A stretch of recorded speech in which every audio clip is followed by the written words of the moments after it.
Let's do a test project on the 32 needle Sentro circular knitting machine that I just purchased.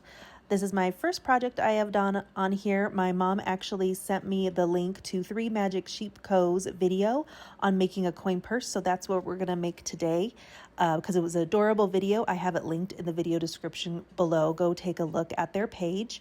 And I did do the same 40 rows as they did, but they use the 40 circular knitting machine, and on my video I'm using the 32 needle circular knitting machine, and it seemed to work really great as well. So both sizes worked really well to make this coin purse. I use the Premier Eversoft. It's a number 4 medium weight yarn, and it's a thinner number 4, and it is really soft. It worked fantastic in this machine. I didn't have any hiccups at all with this machine. It cranked out the rows really smoothly. So once I had my 40 rows, I cast it off with the needle that came with the machine, and then I put both ends of the tube. I made it a double layer, so both ends of the tubes are on one side. Then I cinched both sides closed, and then I like to sew the fabric back and forth. Where you cinch that closed, I take the extra yarn, sew it back and forth, and it just keeps it really nice and tight where you cinch it down to make sure it doesn't come undone. So I sew it a few times on the inside and outside, and then I knot it a few more times, and then the extra yarn I put through with the needle between the 2 layers and cut off the excess. Now we're going to fit the purse clasp frame. These are also available on Amazon, as well as these pearl beads. The pearl beads that I got, these are 6mm. These ended up being a little bit too big. I would probably recommend either a 4 or 5mm bead if you want it to have a straight line. So I'll show you what I did, since these were a little bit bigger, and I still think it came out pretty cute. But I did sew on the clasp first. I doubled up some thread and with my needle, and I sewed it all the way around. There already are pre-punched out holes in the clasp frame, which is really nice.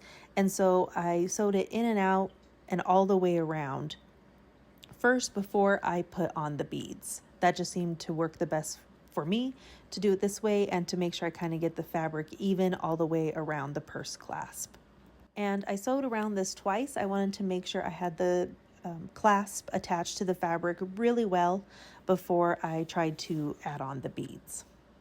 I was also really pleased with the circumference that came out for this project. I thought maybe it was going to be a little bit too small, but it seemed to work really well with this purse clasp.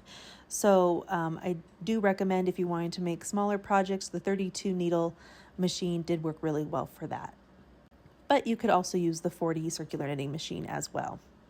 So once I go around twice and I make sure everything is secure, then we're going to start adding on the beads. And I will say this was a little bit tricky. I kind of had to do a little bit of a process to figure out how to add on the beads. I ended up kind of skipping every other one, so there was a little bit of a gap, and then going back in. Because when I tried to do every single one side by side, again, these beads are a little bit too big, so they don't lay flat. So you'll see at the end the little pattern that I made with the beads, and the gap that I did, like going up, down, kind of a zigzag. So you don't have to do the beads. Here it is without the beads on. It looks super cute that way as well, but I wanted to try it with the beads like in the other tutorial. So I got my needle, and first I just make a knot and I attach it to my fabric here with making a knot, and now we're adding on the beads. And so I sewed through them twice because I wanted to make sure that the beads were really secured. So there's like 2 holes and a little gap that are in these little purse clamps. And so you can see that is where I put the beads. And so there is a little bit of a gap. I didn't like the look of that gap, so I just do a row like this with the gap, and then I go in and I fill in with another row of the beads, and it makes kind of a zigzag effect.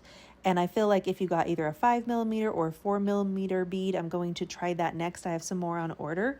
You'll probably get that nice clean line of them side by side like in the other video. But this seemed to work out really good and kind of made a different look. And so I'll just keep this kind of slowed down for now so you can see how I sewed the bead on.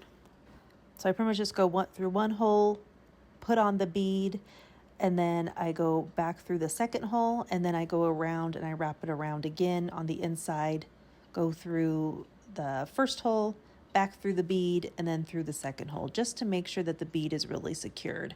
Sometimes it's a little bit hard to find the hole in the back because the fabric is covering it, but eventually I get there, and it starts going pretty quickly.